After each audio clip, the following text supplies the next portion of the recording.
Hello everyone, welcome to our YouTube channel. So today we will start our new chapter which name is private sector and public sector enterprises. So first topic is private sector enterprises.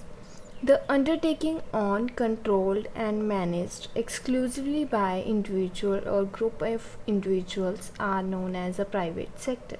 तो क्या बोलेंगे जिसे कौन control और manage कर रहा है, एक इंडिविजुअल, जहाँ एक इंडिविजुअल का ग्रुप जो है जिसे मैनेज कर रहा है, ठीक है, जिस अंडरटेकिंग को मैनेज कर रहा है, ऑन कर रहा है, जो कंट्रोल कर रहा है, उस चीज़ को हम क्या बोलेंगे, private sector. In other words, all enterprises which are not run by the government are private sector. क्या बोलेंगे कि दूसरे वर्ड्स में हम इन्हें क्या बोल सकते हैं कि जो वो एंटरप्राइजेस जिसे गवर्नमेंट रन नहीं कर रही है उसे हम क्या बोलेंगे, प्राइवेट सेक्टर बोलेंगे. The example of private sector are Tata Steel and Iron Company, Reliance Industries, Bajaj Auto Limited etcetera. ये सारी क्या हैं, प्राइवेट सेक्टर की एग्जाम्पल्स हैं. नेक्स्ट है हमारे पास functions of private sector enterprises. So to promote new industrial units, private sector का फंक्शन क्या है, ये क्या कर रहा है, न्यू इंडस्ट्रियल यूनिट्स को प्रमोट कर रहा है. To provide manager skills provide कर रहा है. To facilitate globalisation. ठीक है. नेक्स्ट हमारे पास आएंगे इसके features of private sector enterprises क्या है. फर्स्ट है हमारे पास private ownership. It is own and run by private person. क्या बोलेंगे, ये इसे कौन चला रहा है, एक प्राइवेट पर्सन इसे चला रहा है. So there is no state और government central government interference from point of view of ownership. तो क्या बोलेंगे, इसमें जो क्या है, स्टेट गवर्नमेंट और सेंट्रल गवर्नमेंट की किसी तरह की कोई इंटरफेरेंस नहीं रहती है. नेक्स्ट है private management. It is managed by owners और professional persons appointed by the owners. तो क्या बोलेंगे, इसे कौन मैनेज कर रहा है, कुछ प्रोफेशनल पर्सनस जो उनके जो ऑनर्स ने, प्रोफेशनल पर्सन जिसे क्या किया गया, हायर किया गया, जो अपॉइंट किया गया, वो क्या कर रहे हैं, इसकी जो मैनेजमेंट को हैंडल कर रहे हैं.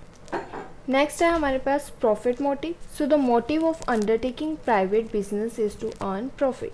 तो क्या बोला गया है, जो इसका जो मेन मोटिव है, इसका मेन मोटिव क्या है हमारा, कि हमें क्या करना है, प्रॉफिट अर्न करना है. नेक्स्ट है financing. It is financed by the business man himself and through rising loan from the financial institution. तो क्या बोला गया है, जो इसकी फाइनेंस है वो जो बिजनेस मैन है वो खुद मैनेज करेगा. ठीक है. वो लोन राइज करता है कहाँ से, फाइनेंशियल इंस्टीट्यूशन से.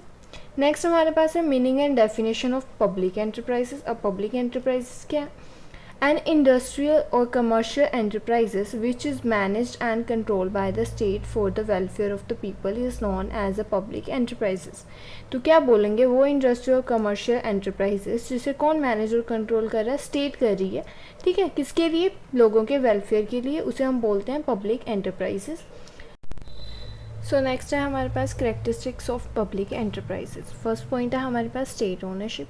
The government either hold all the share capital और majority of the share capital of a public enterprises. That's the ownership of public enterprises vest in the government.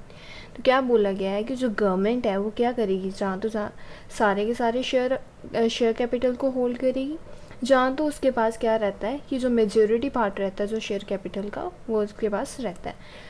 और क्या बोला गया है, that's the ownership of the public enterprises vest in the government. तो क्या बोलेंगे, जो पब्लिक एंटरप्राइजेस है उसकी जो ओनरशिप रहती है वो किसके पास रहती है, ज़्यादातर गवर्नमेंट के पास रहती है. नेक्स्ट है state management and control. So the central और state government nominate the director of the public enterprises. तो क्या बोलेंगे, जो सेंट्रल और स्टेट गवर्नमेंट है हमारी, वो क्या करती है, नॉमिनेट करती है किसको, पब्लिक एंटरप्राइजेस के डायरेक्टर्स को, since they are the major contributor to it. तो क्या बोलेंगे, क्यों, क्योंकि वो क्या ज़्यादातर हमारे पब्लिक एंटरप्राइजेस की क्या रहते हैं, वो मेजर कंट्रीब्यूटर्स रहते हैं. सो दस the government manage and control all the activities of the public enterprises. तो क्या बोलेंगे, जो गवर्नमेंट है वो क्या करती है, मैनेज करती है और कंट्रोल करती है किसको, पब्लिक एंटरप्राइजेस की एक्टिविटीज़ को. थर्ड पॉइंट है हमारे पास public service. The primary motive of the public enterprises is to provide services to the people at minimum price. तो क्या बोलेंगे, जो प्राइमरी मोटिव है पब्लिक एंटरप्राइजेस का वो क्या है, कि क्या करना, सर्विसेज प्रोवाइड करना लोगों को किसी मिनिमम प्राइस पर. फोर्थ पॉइंट है हमारे पास monopoly. The public sector enterprises undertake big project such as a railway, coal mining etcetera where the private sector can't afford to enter into. तो क्या बोलेंगे, जो पब्लिक सेक्टर एंटरप्राइजेस है उनके अंदर जो बड़े बड़े प्रोजेक्ट जो आएंगे वो कैसे आएंगे, लाइक जो रेलवे है, कोल माइनिंग एक्सेट्रा, ये सारी चीज़ें क्या है, किसके अंदर आ रही हैं, पब्लिक सेक्टर के अंदर आ रही। तो क्या बोलेंगे यहाँ पे जो प्राइवेट सेक्टर है वो क्या नहीं कर सकते, इन जो प्रोजेक्ट्स हैं इनमें एंटर करने का अफोर्ड नहीं कर सकते। So thus the public sector enterprises enjoy monopoly particularly in the public utility services such as the communication, transportation, electricity etc. तो क्या बोलेंगे, ये जो पब्लिक सेक्टर एंटरप्राइजेज हैं, ठीक है, वो इन एरियाज़ में क्या करती हैं, मोनोपोली को अकेले ही क्या है इस एरिया में क्या करती हैं, राज करती हैं, ठीक है, उनकी अपनी मोनोपोली रहती है, ठीक है। तो इससे क्या है, उन्हें क्या है, अपना एक अलग ही बेनिफिट मिलता है। नेक्स्ट है हमारे पास financial management. So almost all the financial needs of the public enterprises are met through the investment of the capital by the government. तो क्या बोलेंगे, जितनी भी जो फाइनेंशियल नीड है पब्लिक एंटरप्राइजेस की वो कहाँ से पूरी की जाती है, ठीक है, इन्वेस्टमेंट ऑफ द कैपिटल, जितनी भी इन्वेस्टमेंट कैपिटल की जो इन्वेस्टमेंट की गई है गवर्नमेंट के थ्रू, वहाँ से क्या है, जो फाइनेंशियल जो नीड्स हैं वो फुलफ़िल की जाती है पब्लिक एंटरप्राइजेस की। Next topic is our importance, need and objective of the public enterprises. This topic we will discuss in our next video. Thank you for watching our video. Please share and subscribe the channel.